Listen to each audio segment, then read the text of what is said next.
వసుంధర గారు, మీకు cancer.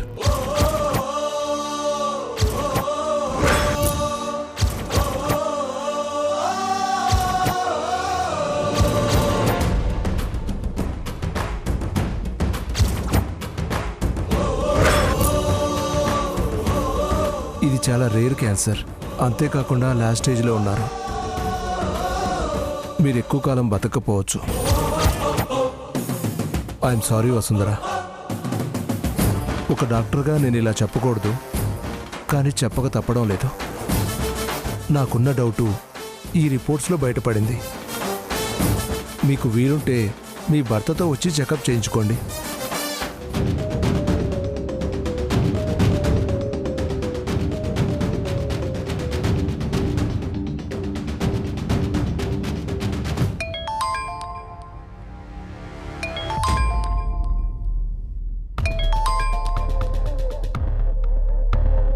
Hello, ఎవరు? నేనే ఐరేంద్ర గారు, జోగేందర్ని.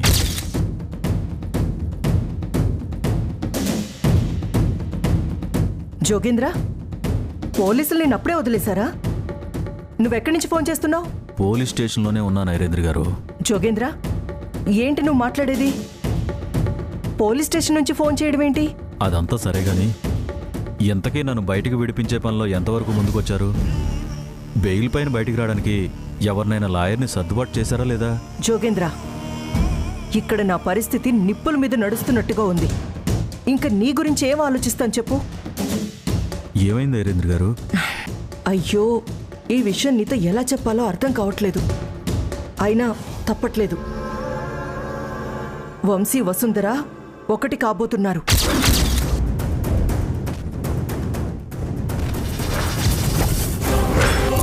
వాళ్ళ శోభనానికి పంతులు గారు ముహూర్తం కూడా ఫిక్స్ చేశారు. ఐరేంద్ర గారు, ఏంటి మీరు అనేది? అనడమే కాదు జోగేంద్ర, ఎలాగైనా ఈ కార్యక్రమం జరగకుండా ఆపాలని వసుంధర్ని ఉన్న చోటు నుంచే కిందకి తోసేశాను. అయినా దానికి ఏమీ కాలేదు, చిన్న గాయమే అయ్యింది. ఇప్పుడు ఏం చెయ్యాలో నాకేం తోచట్లేదు జోగేంద్ర. ఇదిగోండి ఐరేంద్ర గారు, ఏం చేసైనా వాళ్ళని ఆపండి, లేదంటే నా గుండె పగిలి నేను చచ్చిపోతాను. అంతో కొంతో పశ్చాత్తాపడేది నేనే కాని వాళ్ళకేంటి చెప్పు? నువ్వు అనవసరంగా దొరికిపోయి పోలీస్ స్టేషన్లో ఉన్నావు. ఏదో ఒకటి చేసి నేను వచ్చేదాకా వంశీని వసుంధరని వేరు చేయండి ఐరేంద్ర గారు. లేదంటే మీ పవర్ ఉపయోగించి నన్ను బయటికి రప్పించండి. కానీ నా వసుంధరకు మాత్రం అన్యాయం చేయబాకండి. సర్లే జోగేంద్ర, నువ్వేం ఏడవకు. నేను నీకు మంచి జరిగేలా ప్రయత్నిస్తాను. నిన్ను బయటికి రప్పించడానికి ఏదో ఒక ఉపాయం ఆలోచిస్తాను. ఉంటాను. ఐరేంద్ర గారు, హలో పోనీలే పాపమని కనికరం చూపిస్తే నా ఫోనే లాక్కుంటారా? మా ఎస్ఐ గారు రాగానే మీ పైన ఛార్జ్ తీసుకుంటారు యాదవల్లారా. ఛాన్స్ నీకు మాత్రమే దొరికిందన్నా. ఫోన్ మాట్లాడే అవకాశం నాకు దొరకలేదు.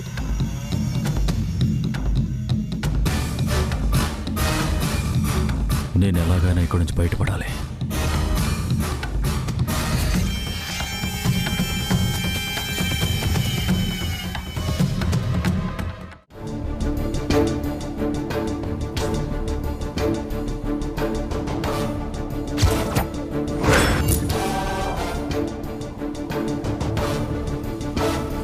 వసుంధరా, ఇప్పుడు ఎలా ఉందమ్మా? ఇంజెక్షన్ చేయించుకున్నావా? చేయించుకున్నాను మేడం. మరేం ప్రాబ్లం లేదు కదక్కా? లేదా లేక్యా, డాక్టర్ గారు నన్ను రెస్ట్ తీసుకోమని సజెస్ట్ చేశారు. సరేనమ్మా, నువ్వు వెళ్ళి కాసేపు రెస్ట్ తీసుకో. వంశీ వచ్చేస్తూ ఉంటాడు. అలాగే మేడం.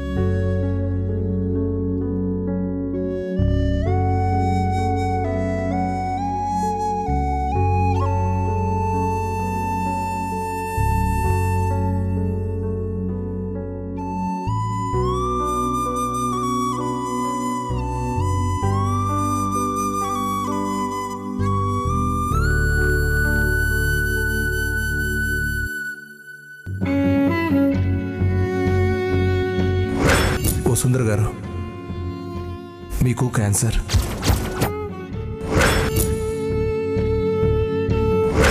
మీరు ఎక్కువ కాలం బతకపోవచ్చు.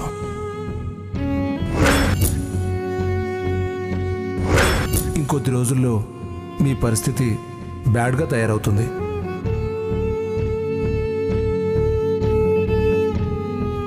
నాకు చిన్న గాయమైందంటేనే వీళ్ళెవరూ తట్టుకోలేకపోతున్నారు. నేను ఇంకా ఎక్కువ రోజులు బ్రతకనని డాక్టర్ గారు నాకు చెప్పిన విషయం వీళ్ళకి చెప్తే నిట్టూర్చి నిలబడగలరా? అమ్మా, వసుంధర ఎక్కడ? హాస్పిటల్ నుంచి తిరిగి వచ్చిందా? తనకేం కాలేదు కదా? ఇప్పుడే వచ్చింది వంశీ. తన గదిలో ఉంది. డాక్టర్ గారు రెస్ట్ తీసుకోమని చెప్పారు. కొంచెం నీరసంగా కూడా ఉంది వంశీ సార్.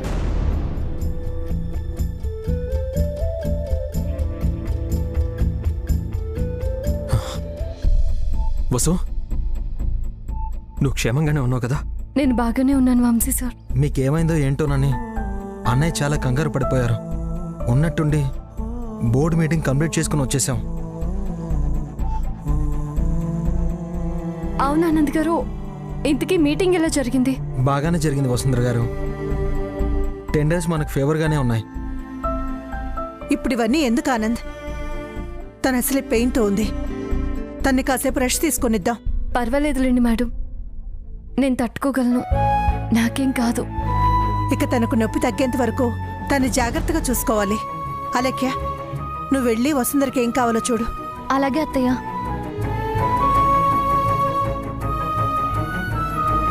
అన్నయ్య, నేను మన ఫ్యామిలీ డాక్టర్ గారికి ఫోన్ చేసి వసుంధర గారి కండిషన్ చెప్పి కనుక్కుంటాను. అలాగే నాన్న.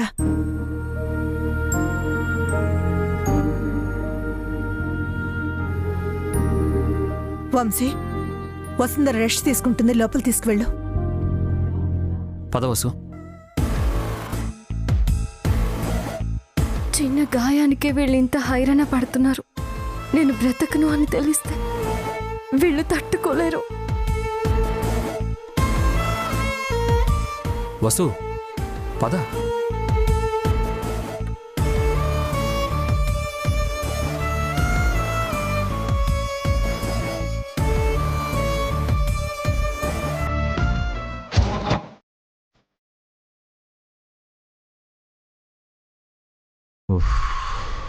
ఈ ఐరేంద్ర గారికి అసలే ఆఫ్ బ్రెయిన్. వసుంధరని ఏం చేయాలో తెలియక కిందకు తోసేసిందంటే, వంశీ వసుంధరని ఆవడం చేతగాక వసుంధరని మొత్తానికి లేపేస్తే, అమ్మో ఇంకేమైనా ఉందా? ఇక్కడ నా గుండె ఆగిపోదు. అమ్మో. అన్నా, ఏమైందన్నా? నీకు మళ్ళీ ఫోన్ కావాలా? అరే దొంగరాజు, నేను క్రిమినల్ మాత్రమే కాదురా, ప్రేమికుడిని కూడా. ఆ ప్రయత్నంలోనేరా అది నాకు సెట్ కాక ఈ పరిస్థితికి తీసుకొచ్చింది. అన్నా, నేను అడుగుతుంది ఏంటి, నువ్వు చెప్తుంది ఏంటన్నా? ఇంతకుముందు ఆవిడెవరితోనో ఫోన్ మాట్లాడావు కదా, మళ్ళీ మాట్లాడడానికి ఫోన్ కావాలా అని అడుగుతున్నా. ఫేయ్, ఇందాకే కదా ఎస్ఐ గారు వచ్చి బా కొట్టింది, అప్పుడు మర్చిపోయావా? అయినా ఎస్ఐ గారు కొట్టింది నిన్ను, నాకెలా గుర్తుంటాయన్నా? మరి ఇప్పుడు కానిస్టేబుల్ గారు ఇవ్వకుండా మనకు ఫోన్ ఎలా వస్తుందిరా? ఒక్క నిమిషం అన్నా. అన్నా, చూసావన్నా? ఇదెక్కడదిరా? నాదే అన్నా, సీక్రెట్గా వాడుతున్నా. మరి ఇందాక ఆయన కొట్టేసి ఇచ్చావు? అదే అన్నా, కానిస్టేబుల్ గారి ఫోన్ కొట్టేస్తే ఆయన ఏమంటారో చూద్దామని అలా చేశానన్నా. బొక్కలో ఉన్న సరదాలు చేయాలని ఎలా అనిపిస్తుందిరా నీకు యాదవా? పని.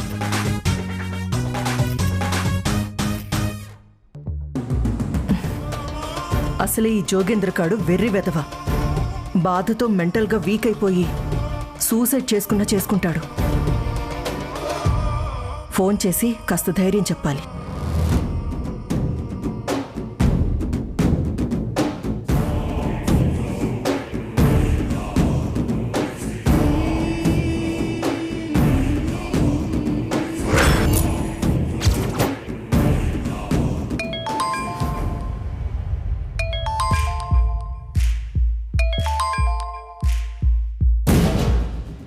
హలో, ఎవరు?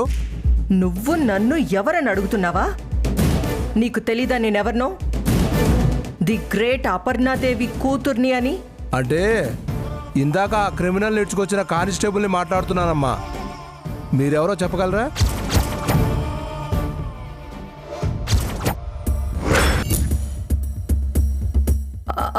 సార్ నేను జోగేంద్రకి దూర బంధువుని సార్.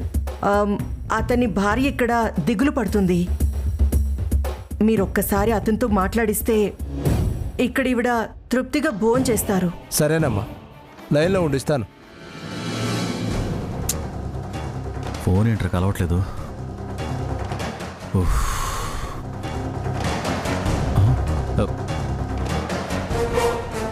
ఇదిగో నీకే ఫోన్, మాట్లాడు. నాకా? నీకేనయ్యా, మాట్లాడు.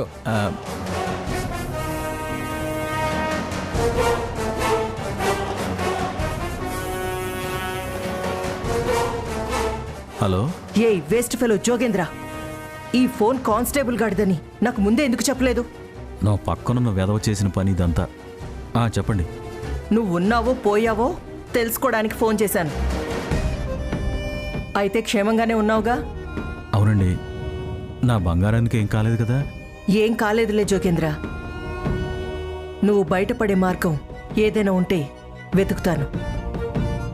అప్పటిదాకా నువ్వు జాగ్రత్తగా ఉండు. సరేనండి.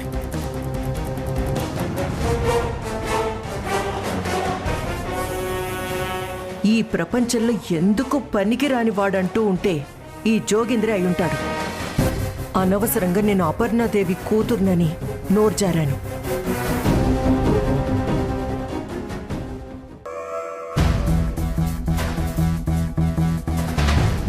ఇంకా సేపట్లో కొత్తగా ట్రైనింగ్ తీసుకుంటున్న జూనియర్ కానిస్టేబుల్స్ వస్తారు. ప్రాక్టీస్కి రెడీగా ఉండు.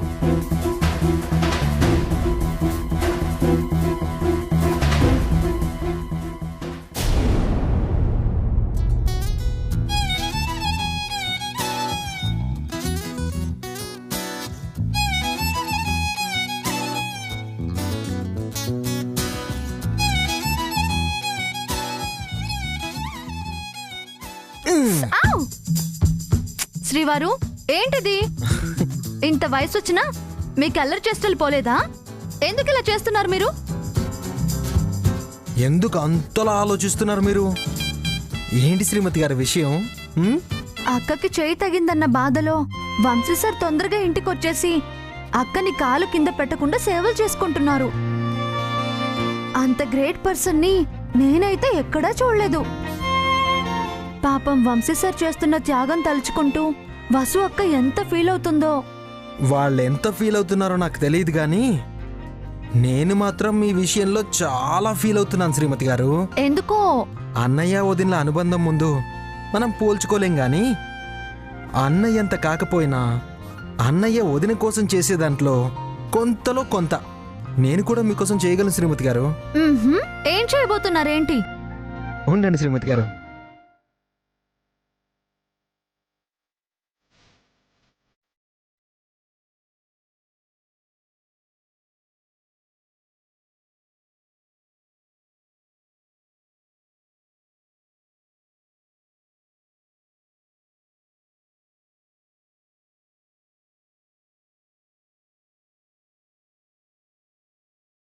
ఎందుకు శ్రీవారు ఇవి? అలా అంటారండి శ్రీమతి గారు. రేపు మనం మొదటి రాత్రి అనుకున్నాం కదా, అందుకోసం సాంప్రదాయబద్ధంగా ఉండాలని ఇవి సెలెక్ట్ చేసి డబ్బులు పెట్టి తీసుకొచ్చాను. ఎలా ఉన్నాయి శ్రీమతి గారు? మహా గొప్ప పనే చేశారులేండి శ్రీవారు. మనం చేస్తుంది తప్పు, దానికి మళ్ళీ అలంకరణ కూడానా? దీన్ని పక్కన పడేసి ప్రశాంతంగా పడుకోండి. రేపటి గురించి రేపు ఆలోచిద్దాం. శ్రీమతి గారు, శ్రీమతి గారు,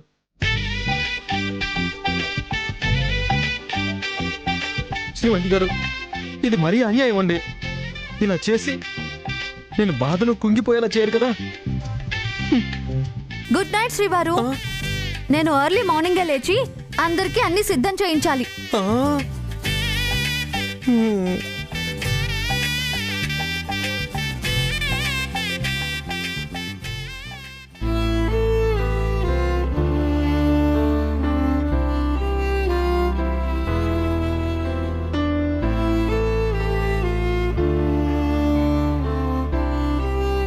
నిండు నూరేళ్ళు మీతోనే కలిసి బ్రతుకుదామనుకున్నాను సార్.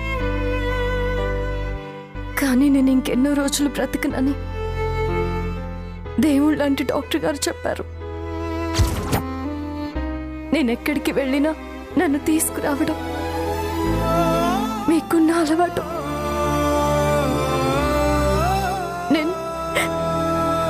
నేను చనిపోతే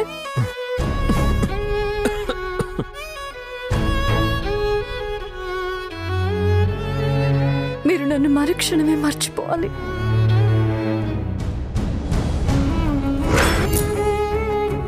మీకు తెలుసా సార్, దేవుడు మన జీవితాల్లోకి రాడు, మనమే ఆయన జీవితంలోకి వెళ్ళాలి. నేను అలాగే మీ జీవితంలోకి వచ్చాను.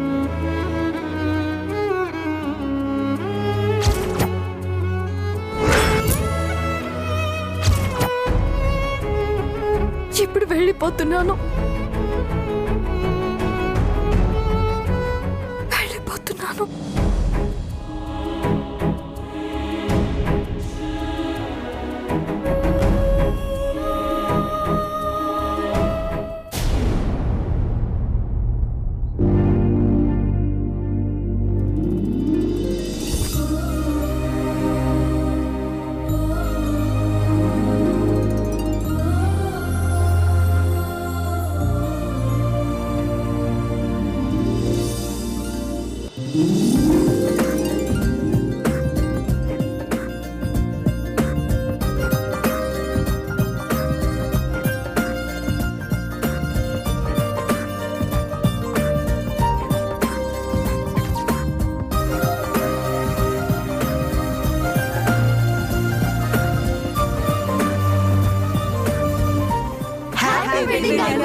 వంశీ వసుంధరా. థ్యాంక్స్ అమ్మా. Thank you Anand. Thank you madam. Alekhya, Anand గారు, మీ సపోర్ట్ మా ఇద్దరికి ఎప్పుడూ ఉండాలి. తప్పకుండా వసుంధర గారు, మీరు క్షేమంగా ఉండాలనే కదా మేము కోరుకుంటున్నాం. ఏమంటారు అలెక్కి గారు? అక్కని వంశీ సార్ని ఇలా చూస్తుంటే నా రెండు కళ్ళు చాలట్లేదు ఆనంద్ గారు. నేనేం మాట్లాడలేను. మరీ ఎక్కువ ఎగ్జైట్ అవ్వక అలేఖ్య.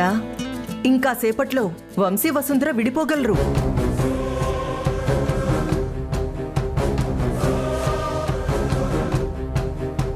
ఐరేంద్రి, ఏంటా మాటలు? వంశీ వసుంధర్ని అలా చూసేసరికి కళ్ళు మంటగా అనిపించాయా? నా ఉద్దేశం అది కాదు వదినా. అందరూ అలా పొగిడితే ఈ జంటకి దిష్టి తగిలి విడిపోతారేమోనని అలా అన్నాను. అయినా పెద్దదానిగా వాళ్ళ బాగు కోరుకుంటాను, కానీ విడిపోతే చూద్దాం అనుకుంటానా? మీరిద్దరూ అమ్మ ఆశీర్వాదం తీసుకోండి.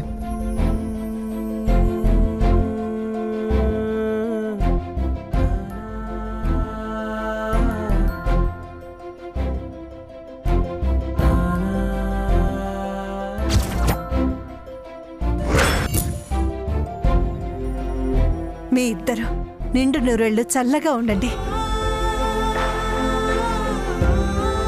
అలా కాదు వదినా, త్వరగా మనం పిల్లల్ని ఎత్తుకునేలా చెయ్యమని ఆశీర్వదించు.